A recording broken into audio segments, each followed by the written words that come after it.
Senhoras e senhores, queridas irmãs, queridos irmãos espíritas, caros amigos e amigas que nos acompanham pela Web TV Mansão do Caminho, nossos votos de muita paz.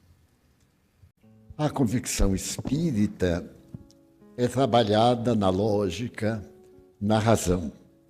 Quando, por acaso, em qualquer período posterior, a pessoa resolve abandonar aquelas teorias, é porque talvez haja teorias melhores para o seu comportamento do que os que dizem sobre o espiritismo.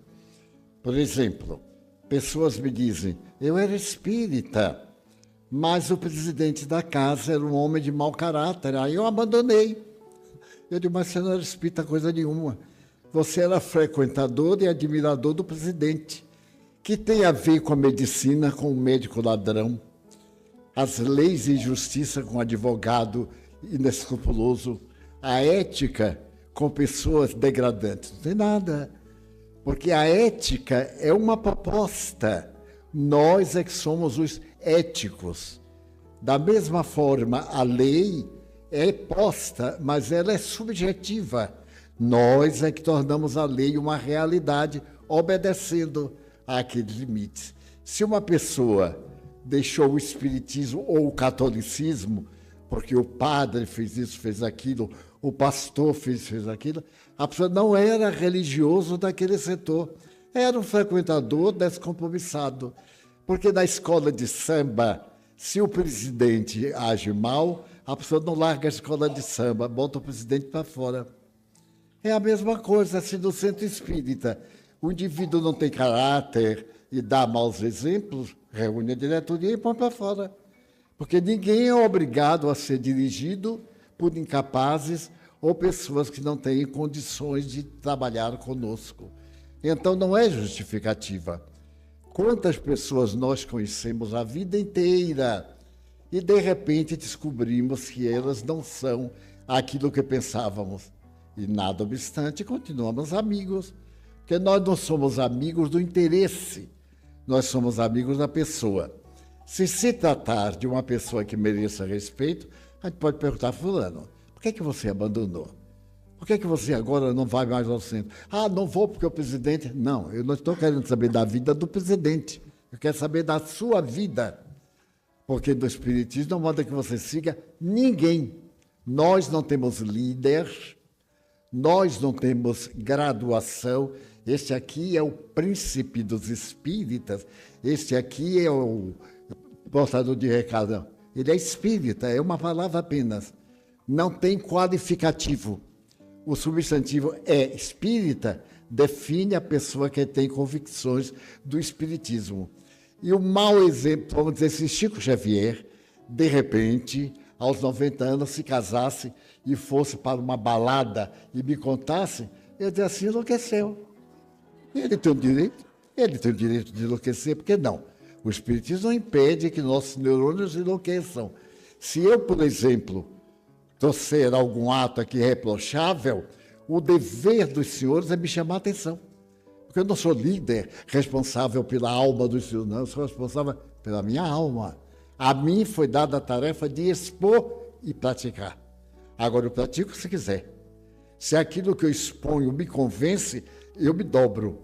Mas se não me convence, eu fico nesse mais ou menos. Eu tenho amigos que são frequentadores há 30 anos. E ela te pergunta, então, como vai? Já é espírito? Não, estou meditando. Ele vai terminar de meditar depois de morto. Porque se em 30 anos não meditou o suficiente, é um leviano. Quando o espiritismo chegou às portas, eu parei tudo e fui saber o que é isso. Disseram, tem que ler, tem que conhecer. Porque se eu convido os senhores para uma análise de química, os senhores vão perguntar quais são as substâncias. Eu conheço, por exemplo, o ácido tal, mas não conheço o ácido qual. Qual é a fórmula do ácido sulfúrico, mas também a fórmula da água? Eu tenho que saber o que estou trabalhando. Se eu estou na mediunidade, eu não sou como muitas pessoas que arranjam um pouco de fantasia, se adornam de penas de pavão para mostrar que são importantes. Quer dizer, eu não acredito muito não, mas até que falo para o intermédio. Conversa fiada. Se fala é porque crê. Se não crê, é um farsante. Porque eu não creio numa coisa que faço para os outros. O que é que eu sou? Um farsante. E a gente tem que acabar com a farsa. Aí tem que investigar para poder desmistificar. Eu conheço um caso muito interessante. Eu tenho um amigo que ele nasceu para ser do contra. Vamos dizer que se o sol nascer meia-noite, ele diz assim, não é o sol nem nada, é uma lua nova. Ele é incrível. Se a gente diz assim, olha, mas está chovendo, ele diz, não é chovendo, é uma chuvinha. Ele sempre corrige de qualquer jeito.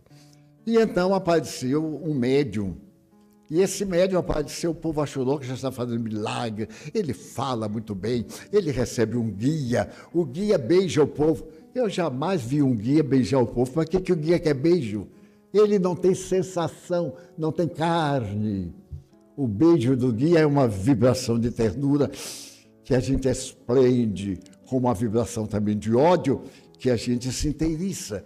E então, esse médium começou a curar, que o povo adora a cura. Eu sou doente há 2 anos, já fui a quase 20 médicos, já estive em vários hospitais. E quando termino, eu pergunto assim, qual é o meu diagnóstico? Bem, quer dizer, nós pensamos, eu digo, não, não é isso não. Aí eu guardo a doença para o próximo capítulo. Faz lembrar a sessão de romance da Globo, aqueles romances lindos, mexicanos, que todo mundo chora, aquela coisa toda. Pois bem, então, esse apareceu fazendo curas, mandavam cartas, tuberculose, câncer, a pessoa desencarnada. E o meu amigo, que é temperamental e não é um homem crente, porque não é um homem de valor, ele não para pensar. Ele vai levando, se lê uma coisa bonita, ele é aquilo. Depois lê uma mais bonita, ele muda. Então, é o direito que tem. Ele veio um dia e disse assim, olha, Divaldo, eu testei o tal do médium. Ele disse, mas como testou? Eu peguei 5 folhas de papel e escrevi uma doença imaginária. Pus a carta no correio com resposta e recebi resposta. Por exemplo, olha aqui. Anton de Matos Silva, 12 anos, sofre de uma doença tal. Veio o remédio, mas Anton é meu gato. É meu gato. Meu gato chama Anton. No começo, quando começaram a botar nomes próprios em gato, eu digo assim, e o que é que... Não, o guia receitou o gato como se fosse uma pessoa. Eu digo, não, isso é conclusão sua. Quis amenizar, disse, não. Ainda tem pior. Peço notícias de minha mãe que desencarnou em tal data, Maria Angélica de Jesus. E veio a mensagem dela. Eu acho que nem tive mãe. Eu não conheci minha mãe, não conheci meu pai, não conheci ninguém. Sou vida torta e este nome não existe, portanto é mentira. Isso é mentira, mistificação.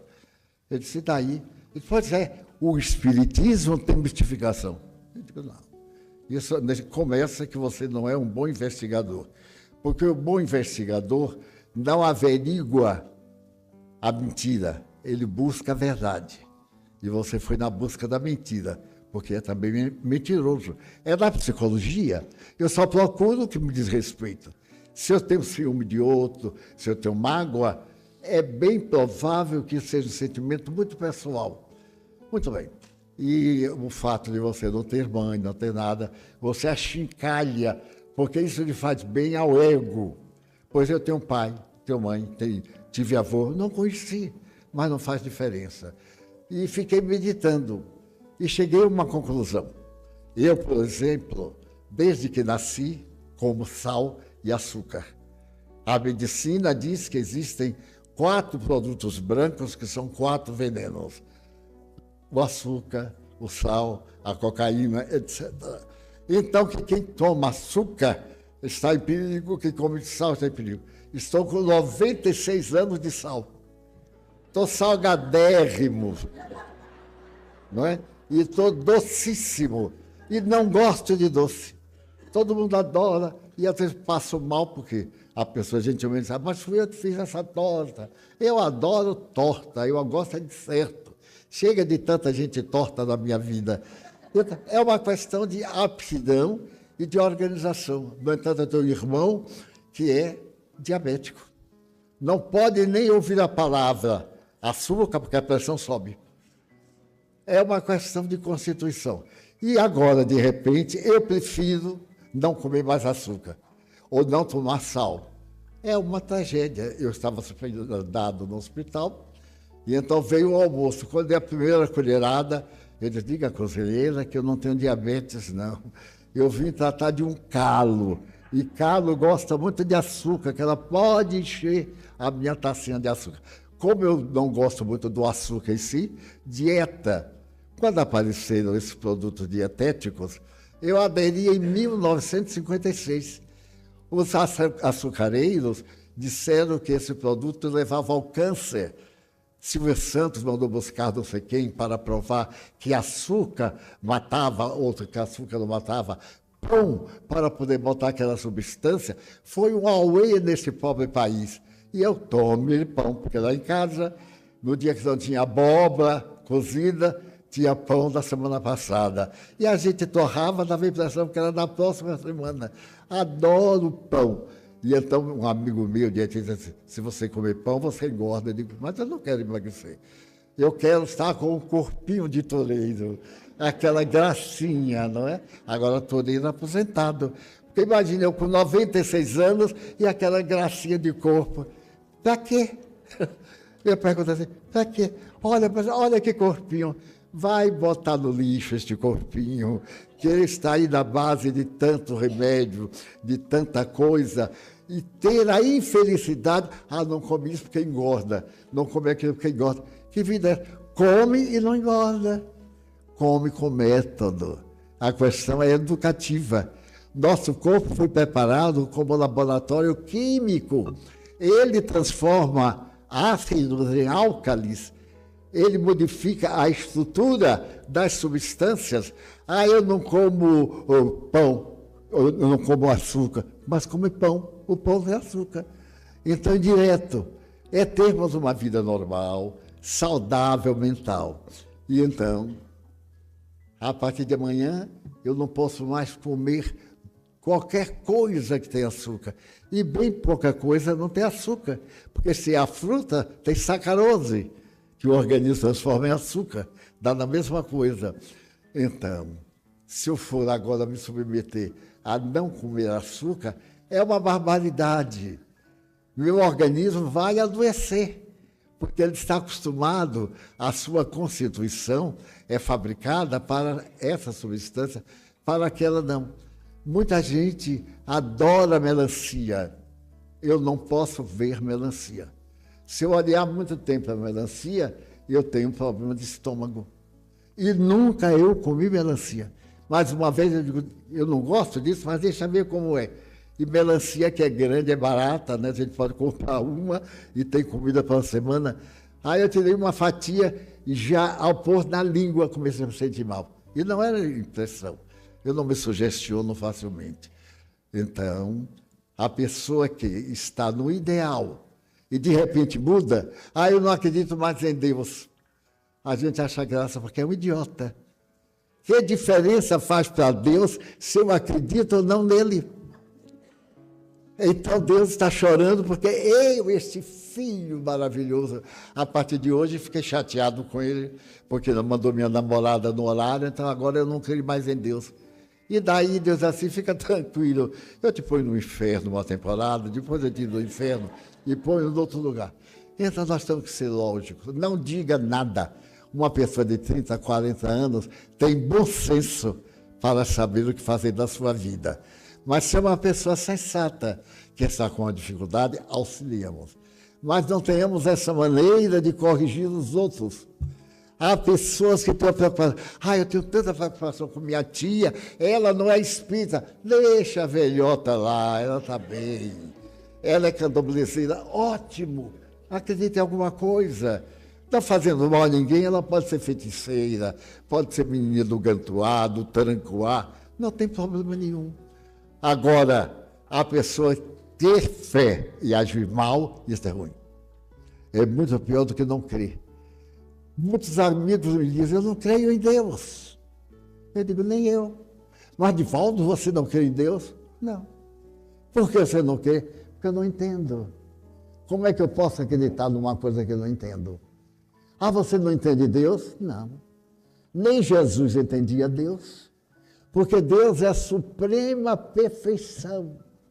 Olhem como os espíritos disseram, a mente contemporânea ainda não entende as sagradas leis de Deus. Nós entendemos as leis hoje, mas eu me lembro do telefone lá em Feira de Santana. Era um negócio horrível preso na parede, com uma complicação. Agora o telefone, eu tenho um desse tamanho, que tem um mundo. Eu quis ver determinada figura no Museu do Louvre, então passei o telefone e olhei. Quando eu fui a Paris, eu queria me hospedar no hotel, olhei o hotel, olhei a cama que eu ia dormir, olhei o quarto. Naquela coisa, tem o mundo, tem trilhões de informações. Agora imagine no corpo humano, para o acaso, de repente, fazer um corpo com essas reações químicas. Então, eu me lembro das pessoas que têm manias alimentares. Não, eu não gosto de tal coisa, não gosto de tal coisa. Ah, a carne, eu vou comer carne. Mas a carne tem isso, tem aquilo, a pessoa fala aquele estardalhaço. Nada como a sua carne direitinha. Ah, mas a carne faz mal ao espírito. Se você comer 1 quilo de carne, vai lhe matar. Não é o espírito, é o corpo. É uma questão de ponderação. Se você não gosta, é preferência. Quanta coisa eu não gosto, eu não faço. Mas uma questão optativa. Não tem nada a ver com a minha crença religiosa. O jejum. Eu conheci na Suíça uma das mentes mais avançadas do mundo, um arquiteto. Esse senhor, com quem eu mantive um relacionamento muito bom e demorado, ele tinha também algumas manias. Ele, por exemplo, não comia carne e jejuava toda quinta-feira pela manhã.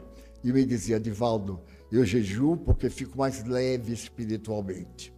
E não como carne, porque a carne atrai espíritos inferiores. Eu achei aquilo tão original que eu digo, pois olha, eu como carne de qualquer tipo, então eu não como carne de gia, de cobra, de sapo.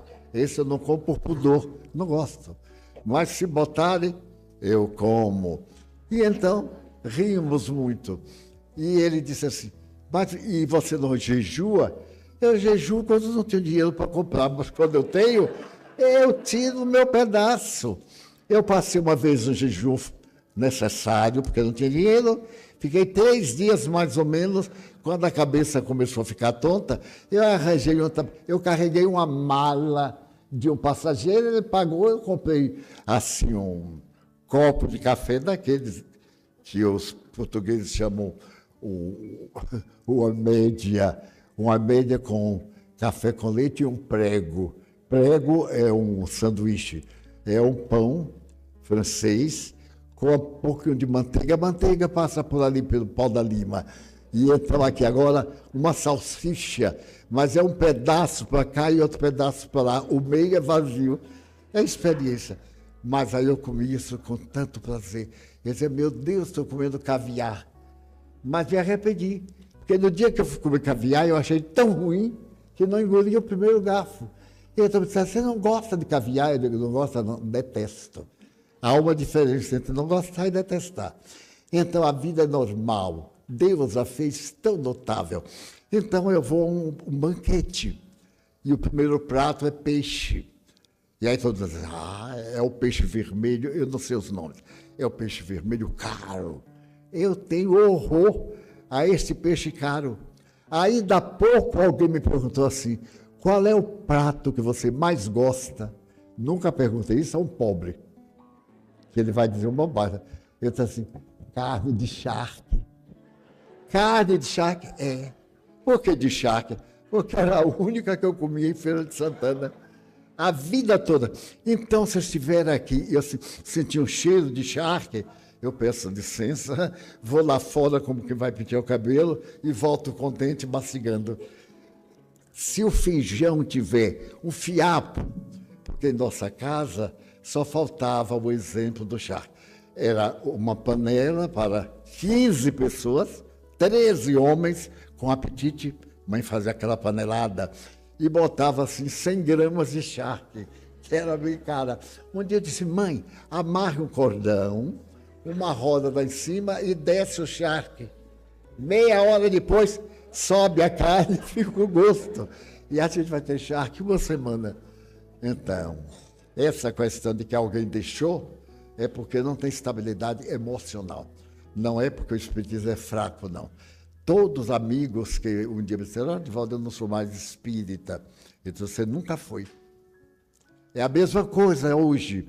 A pessoa é homem, casa, tem filho, tem neto, 65 anos, e aí descobre que não é mais homem. Meu Deus! Biologicamente tem tudo de um homem, mas descobriu que não era. Aí vai fazer uma cirurgia com 65, vai rezar para Deus e se prepare para morrer. Deixar de fantasia, de alucinação. A mulher também era mãe, a esposa bem casada, casou com 5 ou 6, agora com 70 anos ela descobriu que é um rapaz. E aí se veste de rapaz e aparece aquela coisa estranha. Então, às vezes, eu não sei se chamo ela ou ele, ou que... Às vezes, porque está tão atrapalhado, que eu pergunto assim, como é que eu chamo você? Ah, como você quiser. Eu digo, não, porque como eu quiser, eu quero horrível. Então, eu não chamo. E meu primeiro choque aconteceu na Espanha, por incrível que pareça. Eu fui falar em uma cidade que vive separada da Espanha. E era a primeira vez. Cheguei ao aeroporto, encontrei um rapaz, muito bem vestido, de gravata e tal. Até me senti mal vestido diante dele. Mas como hoje a gente viaja de chinelo, até pode viajar sem viajar, pode fazer o que quiser. Então ele sentou e disse, você gosta de tomar um lanche, um café? Eu disse, gostaria, porque o café do avião eu não tomei, não estava bom para mim. Ele disse, então passa lá, vamos passar na confeitaria do meu marido. Eu parei assim, será que eu ouvi direito? Eu fiquei perturbado, muito perturbado. Eu digo assim, meu Deus, estou precisando fazer um exame auditivo. Não é crítica no sentido de, não é, é uma análise. Ele disse assim, pode ser, mas como foi que você disse? Lá do meu marido. Eu aí calei a boca, não sabia mais o que eu perguntava, se eu chamava ele, ela, vós, nós. E aí eu fiquei, vai ver que estou ouvindo mal, é alguma perturbação, é alguma perturbação em espanhol. Mas em espanhol é mi marido, é a mesma coisa, né? Chegamos à cafeteria, e encontrei lá um rapaz, mais jovem um pouco, e ele disse assim, Divaldo, esse é meu marido. Eu olhei bem para o rapaz assim. Muito bem. Prazer. Quer dizer, eu não tinha muito prazer, não, mas vá lá. Prazer. Ele me olhou e disse, ficou surpreso? Eu digo, não, chocado. Porque uma coisa é uma. Não é que eu tenha nada contra nem a favor. É que eu nunca esperei ver ela no corpo de ele, ou ele no corpo dela. Eu estou. Olha aqui um companheiro sexual. Agora, um homem dizer para outro, o meu marido, ficou assim tão exótico. Mas bem, 2 dias que eu fiquei na cidade, eu acostumei. Quando foi uma hora, nós estávamos conversando, eu digo, olha, tenha muito cuidado quando me apresentava, você não dizer que eu sou seu marido também. Porque como é que fica, é tão atrapalhado o negócio que uma hora você atrapalha. E uma hora quem se atrapalhou fui eu. Eu disse assim, ela, não, ele, quer dizer, qual é o marido? Aí pronto, todo mundo caiu da risada, achou que eu estava ironizando. Não estava. O indivíduo assume a vontade interior. Nós nascemos com patrimônio. Se eu fui um homem mulherengo, se eu usei a mulher apenas como objeto sexual, sexo para mim é aparelho de natureza genésica. Não é da alma, é do corpo. Quando eu reencarnar, eu reencarno como mulher. para resgatar o mau uso que eu fiz da mulher. Ou vice-versa. Talvez eu haja sido uma mulher, como muitas hoje, que vivem do corpo. Como é que uma jovem de 20 anos casa com um senhor de 92, bom, riquíssimo, e diz assim, é o homem da minha vida. Eu disse comigo, e apresse porque ele já está para ir embora, 92 anos, e vai ser um homem breve. Resultado, ele morreu. E eu fiquei interessado em ver para que ele deixou a fortuna. Deixou para uma filha. E ela entrou com o processo e ganhou 200 milhões de dólares. E arranjou um rapaz bem novo para gastar o dinheiro dela. Porque a vida é assim ingrata. Eu exploro esse e aquele explora para mim. Eu tenho esse como meu sustentador e aquele é o meu explorador. As mulheres que vivem do corpo têm os seus apaixonados, gastam tudo com indivíduos que não sentem nada por elas e exploram outros que gostam delas. É a lei. Então, quem comete isso, inverte a situação. Na vinda, tomam a situação. O que fazer? Corrigir. Se quer casar, case. Se quer direitos à herança, se alguém está comigo, trabalha, sofre comigo, tem direito. É claro. Não precisa casar nem nada, é a lei. Foi meu braço direito, foi minha pessoa amiga. A minha sensibilidade, o corpo é masculino, mas a minha sensibilidade é feminina. Há uma razão que me surpreende. Se eu encontrar uma alma que interesse caminhar com a minha alma, é uma bênção. Quantos suicidas, meus amigos? Quantos suicidas? Eles me dizem do além. Eu era estranho em casa, ninguém sabia do meu conflito. Eu casei como Rod Hudson, um grande ator que ganhou o prêmio do Oscar mais de uma vez. Era o homem mais belo da terra. Contracenou várias vezes com Elizabeth Taylor e as maiores atrizes do mundo. Era gay. E então os estúdios contrataram um matrimônio para ele. E ele teve um matrimônio para aparecer ao público. E morreu de AIDS. Quer dizer, a AIDS desmascarou no fim da vida. Para ter AIDS, ele tinha relacionamentos indevidos. Então, nós podemos ter o parceiro que nos aprouver. Casar com uma mulher de 200 anos, ter 40, não importa. O importante é ser feliz. Se eu sinto que eu serei um bom pedreiro, aliás, a Solange falou na prece. Se eu penso em ser pedreiro, eu vou ser pedreiro, mas não um pedreiro comum. Vou ser um pedreiro especial. Se eu vou ser um varredor de rua, aí eu vou ser um varredor de rua, um gari especial. Se eu vou ser um cantor, eu me contrato, ou melhor, me contento em imitar o instrumento, ganhar um dinheirinho, mas vou dar a minha vida. Nós nascemos para ser felizes. Se a pessoa tem uma inclinação para roubar, vamos agora mudar de tese, sai do sexo. E a pessoa foi ladrão e nasce para ser ladrão. Será justo que agora ele continue roubando? Ou ele nasceu ladrão para ser reeducado? Daí a sociedade está indo por um caminho que não corresponde. Não corresponde. Eu ouvi há poucos dias um comentário que me chamou a atenção. Uma representante da República estava acompanhando o desastre de avião.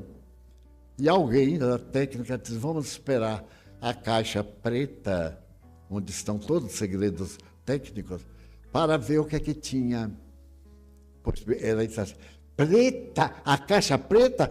Cadê? Tem que ser a caixa preta. Porque o nome da caixa é preta. Mas agora dizer que é preto, fulano é preto. Olá, você que é preto. Ave Maria, está desonrando a pessoa. Pois aqui, de vez em quando eu peço, porque eu tenho meus filhos, os que eram pretos e que são pretos, chamava negão, neguinho. Os brancos, amarelo, branquela, sem nada a ver, carinhosamente. Mas nós, então, enchemos a cabeça de vazio existencial. Quer dizer, bobagem, a cabeça é cheia de coisa nenhuma, mas não tem valores éticos, não tem princípios morais. E as doutrinas do bem, que é o caso da pergunta inicial, a gente deixa, porque elas nos impõem regras. Se eu vou comer, devo comer com equilíbrio, para não ter uma problemática de estômago. Se eu sou um homem de sociedade, devo respeitar. Então, são as leis, a ética, a civilização, a amizade, o amor, a abnegação, a renúncia. E isso eu aprendi antes de nascer. Porque quando minha mãe me concebeu, ela estava com 44 anos. E meu irmão estava com 5 anos. Foi um acaso. Eu cheguei atrasado porque perdi a direção. E então ela ficou grávida com 44, 45 anos. E o médico, já naquele tempo, 1926, disse a ela, dona Ana, a senhora não pode ter este filho. A senhora já teve 15 partos, 12 vivos e 3 abortos. Então, vamos interromper. Ela disse, por quê? Porque a senhora está muito fraquinha, tem uma família enorme para cuidar. Se a senhora tiver este filho, ele vai lhe matar. Ela disse, então a culpa é de Deus, que me deu uma coisa que eu não posso ter. Eu não posso lutar contra Deus, já que Ele mandou, eu vou aceitar meu filho. Mas, dona Ana, a senhora vai morrer. Ela disse, antes eu morrer do que matar. Eu nasci. Ainda cheguei uma semana antes, apressada, para não perder a deixa. Conheci o médico que decretou a minha morte. Fui médium do filho dele, que esteve com uma obsessão tremenda. Sou amigo íntimo do neto dele. E ainda, por quebra, a família desse médico, que sabia que eu sabia que ele queria que minha mãe abortasse, me disse assim, Edivaldo, quer dizer que vovô queria que você desencarnasse, mas ele desencarnou antes de mim. Eu nasci, estou aqui, ele já foi e eu só vou daqui a algum tempo. Então, eu aprendi com minha mãe esse respeito à vida. Não, se Deus me deu o filho, eu morro, porque é assim que Ele quer.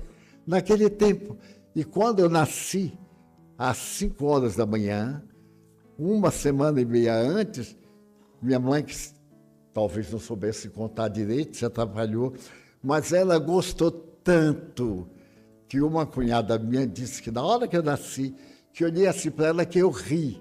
Olha que coisinha linda. Imagina, é como os avós, eles olham para a criança, é a mais linda do mundo. Eu tenho uma amiga que está agora de avó, ela está posando de avó. A criança tem 3 anos, já está falando. É neto dela, já está falando. É uma maravilha. Tem outra também que ficou avó recentemente. A criança tem 3 dias de nascida e já sabe de Shakespeare 3 peças de memória, porque sabe como são os avós. Então, não aconselhemos a esses desertores, deixe-nos por conta própria. A pergunta traz um pouco de pessimismo e de desconhecimento total da doutrina espírita. Naturalmente, o remédio está na dimensão da problemática da saúde. Aos pequenos males, medicações rápidas. Aos males mais profundos, terapias mais cuidadosas. O médium sofre não é porque seja portador de mediunidade, é porque é um devedor perante as divinas leis do cosmo. E a divindade utiliza-se da mediunidade porque a mediunidade é uma ponte entre o mundo espiritual e o mundo físico. Pela ponte, atravessam todos os interesses que são existentes, tanto pessoas boas quanto más, pessoas devotadas ao bem quanto perversas, pessoas encarnadas como desencarnadas, Por que os médiuns sofrem? Porque são espíritos endividados. Não houvesse a mediunidade, o sofrimento estaria aguardando a pessoa de qualquer forma, como na realidade acontece. Quanta gente que tem problemas desde o berço e não tem qualquer vínculo mediúnico. O espírito é tão endividado que não logrou a oportunidade de facilitar o cumprimento dos seus deveres. Trata-se de pessoas rebeldes, espíritos de temperamento difícil, que não desculpam, que não perdoam. É natural que o despontar, o nascer, o aparecer da mediunidade é um pouco doloroso. Como qualquer sentido, falar, quando nós aprendemos a falar, é com muitos erros. Quando começamos a andar, quando temos qualquer experiência afetiva, nem sempre essas ocorrências são agradáveis. Mas, por outro lado, em meio às experiências desagradáveis, acontecem coisas maravilhosas. É que nós temos uma tendência a registrar sempre o que dói, o que traz desconforto, o que é desagradável. Mas aquilo que nos traz bênçãos, que facilita a jornada, que diminui o nosso karma, nem sequer damos conta dessa ocorrência. Quantas tragédias, quantos desencantos estão na pauta da sua existência. E a misericórdia divina poupa-nos desse sofrimento. Vamos supor que eu esteja no trabalho e corte um braço. É uma coisa dolorosa. Mas se a divindade não tivesse cortado o braço, teria tido a oportunidade de cortar a nossa vida. Então nós temos aqueles fatores que diminuem o cargo, como na Terra. Nós temos devedores, mas também temos pessoas que intercedem, que colaboram, que contribuem, que fazem empréstimos, que intercedem no mundo espiritual. Nossos guias, conhecendo nossas dívidas e o meio doloroso de resgatar, intercedem perante Deus, diminuem a prova, dão-nos assistência. No meu caso, se não fosse a mediunidade, eu estaria internado em um hospital de alienados mentais, porque os fenômenos ditos paranormais, e antes da mediunidade, espíritos mágicos, fenômenos absurdos, teratológicos, passaria pela perversidade da então psiquiatria, dos métodos religiosos da Igreja Católica, das experiências e má vontade das pessoas más.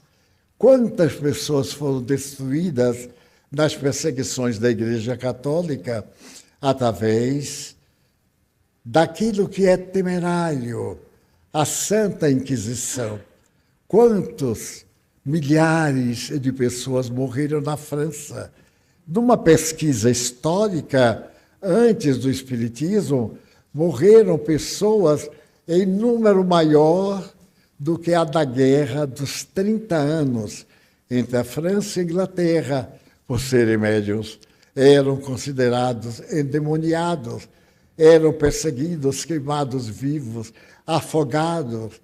A Igreja tinha um método para avaliar se era santidade ou se era a perversidade dos maus. Amarrava as mãos e os pés do paciente numa corda e jogava no rio. Se a pessoa afundasse, era culpada, era o demônio. Se flutuasse, era Deus. Claro que ninguém flutuava, porque com as pernas e as mãos amarradas no rio, o natural era que afundasse e que morresse. Esse era o método de examinar os inocentes. Mas quantas Joanas d'Arc que conversaram com a divindade, quantas Bernadette Soubirous em Fátima que conversaram com o espírito de Maria Santíssima aqui em Portugal, aquelas 3 crianças que tiveram a oportunidade de trazer essa mesma mensagem de Fátima, aquela outra criança na cidade de Lourdes, na França, e no mundo inteiro, aqueles que trouxeram a santidade do seu coração. Ocorre que o sofrimento decorre das nossas dívidas pessoais. A mediunidade é um expurgatório. Qualquer sofrimento que eu tenha na mediunidade diminui as minhas dívidas como cidadão. Então eu me recordo dos sofrimentos que passei. Então eu parto para uma premissa filosófica.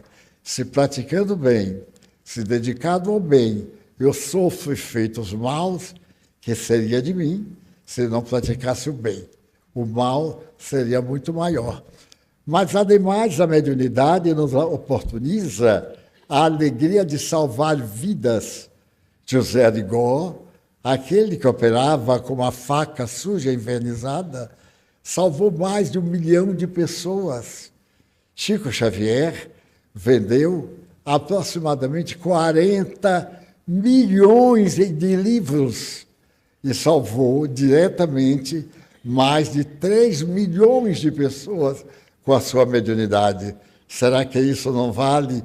Porque eu, que sou médium, não tenho uma expressão profunda, mas se a mediunidade me chama para ter paciência na dor, é o convite que Deus nos faz em qualquer aspecto da vida. Então, essa teoria de que ser médium é sofrer é falsa. É que o indivíduo que sofre também tem mediunidade para se libertar do sofrimento. A coisa é exatamente o oposto. Eu me lembro das experiências que passei. E hoje, aos 96 anos, se eu não fosse médium, será que eu teria chegado a esse instante? Eu tive parada cardíaca, atestado de morto cerebral. Eu tive tentativas de suicídio 3 vezes fatais. Eu não sei nadar. E certa feita, eu tinha 18 anos, morava perto da praia, na Cidade Baixa, e percebi que o meu quarto estava incendiado. As labaredas cresciam, tocavam fogo terrível no meu colchão. Eu então pulei da minha cama para que estava ao lado, que era do Nilson, abri a janela, saltei e procurei o mar como saída. Entrei pelas águas do mar ali no Cantagalo, na Cidade Baixa. E quando Nilson percebeu que eu estava com aparência diferente, no estado alterado de consciência, ele foi atrás de mim e viu-me entrar no mar. Então ele, que era um excelente nadador, tinha medalha de ouro de natação, nadava muito bem o crawl e outros, atirou-se às águas e salvou-me, puxou-me para fora. Quando eu estava sentado na areia, eu voltei ao normal. Não tinha a mínima noção do que houvera acontecido. Ele então me disse: que loucura! O que é que deu na sua cabeça para você procurar o mar? Eu disse: mas eu me lembro do incêndio. E ele me perguntou: qual incêndio? O nosso quarto foi devorado pelas chamas e eu fugi. Mas era um espírito mau que desejava a minha desgraça e que me levou ao mar. Na visão comum, se eu não tivesse a presença dele que me salvou, teria sido um suicídio a mais. Quantos suicídios são provocados por espíritos maus? Então eu digo: fulano cometeu suicídio. É o suicídio da minha mágoa, da minha paixão, do meu ódio. E foi suicidado quando espíritos maus nos induzem à prática do suicídio. Então a mediunidade é uma porta maravilhosa para nos libertarmos do mal, daquilo que nos persegue, do nosso karma. Ainda hoje, eu dizia há poucos minutos a Thelma, eu tive uma alegria incomparável, porque durante as horas eu não tenho o que fazer, e toda hora eu tenho alguma coisa para fazer, eu então faço meditação. Fico repassando minha vida para ver se tem algo que eu possa reparar. se tem alguma coisa que eu possa ainda melhorar antes de viajar, porque depois que viajar não tem jeito, já perdi a oportunidade. E hoje eu estava meditando e dizia assim, meu Deus, que ansiedade eu tenho de chegar à hora do centro. Para a reunião das 8, eu me preparo 4 da tarde. E não sou ansioso. Imagine se fosse. Me preparo 4 horas, 5 horas, eu estou pronto. Tomado banho, com perfume de terceira classe, ajeitado e melhorado. Se eu fosse para uma festa, eu procurava o melhor. Quando eu vim para aqui, eu uso o melhor que eu tenho. E como é pouco, então vario e repito. A camisa que eu vesti terça-feira, eu não visto quinta. Vou vestir na outra terça, porque o povo já esqueceu. Não esquece. O povo é formidável. Aquela camisa de quinta que você está repetindo hoje é tão simpática. Eu sei que é mentira, a camisa é horrorosa, mas é a única. Aí eu agradeço a Deus. E eu estava, então eu comecei a me emocionar por Deus me dar a oportunidade da minha vida não ser vazia. Eu digo assim, aos 96 anos, eu tenho tanta coisa para fazer. Aí me comovi e comecei a chorar, de emoção, por ser médium, por chegar alguém junto de mim, com a alma estraçalhada de dor, e com 2 palavras, você vai viver eternamente. Nada vai destruir sua vida. Ame a você mesmo. Se você não tem coragem de amar a ninguém, ame a você mesmo. Está com vontade de se vingar? Vingue-se fazendo bem. E aí que alegria quando as pessoas dizem assim, Edivaldo, eu estive aqui há 40 anos e fui salvo de um problema muito grave. O senhor lembra de mim? Eu digo, há 40 anos, nós éramos um pouco diferentes, né? Eu era mais magrinho, mais bonitinho, tinha a cintura de toureiro. Agora eu tenho a cintura de toureiro, que é um pneumático em volta, porque aos 60 anos, o que é que a gente pode esperar? Pelo amor de Deus, é o pneu Firestone, em volta da barriga. É um tropeço aqui, um tropeço ali, mas está vivo. Então, que alegria estar vivo. Então, quando eu dou uma baianada, daquelas baianadas bem baianas, eu digo, meu Deus, mas eu vou reparar amanhã, eu tenho amanhã. Então, a mediunidade é uma benção. Cultivemos esta alegria da nossa fé religiosa com uma alegria imensa. Quanto é bom ser bom. Como é maravilhoso encontrar alguém que a gente não lembra e dizer assim, naquele dia, aquelas palavras que você me disse mudaram a minha vida. Eu pergunto, para melhor? Sim. Daquele instante em diante eu sou melhor. Alguém diz assim, minha infelicidade, a culpa é sua.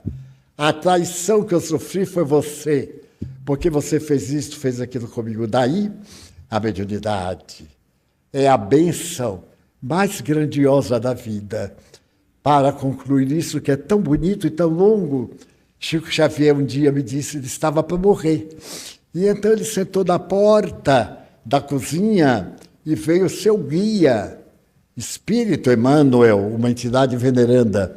E Chico disse assim, meu irmão, eu estou morrendo. Se eu morrer hoje, o senhor me recebe aí no mundo espiritual? O guia disse, não tenho tempo. E foi embora. Ele disse, mas que horror, dediquei minha vida toda e ele não tem tempo. Nisto veio o espírito da Sheila, a enfermeira alemã, tão generosa. Chico disse, Sheila, se eu morrer hoje, você me acode quando eu chegar aí? Chico, não posso. Tenho um compromisso com Emmanuel. Ele disse, mas que horror. Nisso chegou o doutor Bezerra, e o Chico já estava desesperado, com falta de ar, tuberculose. Ele disse assim, meu irmão, se eu morrer hoje, o senhor atende a essa besta?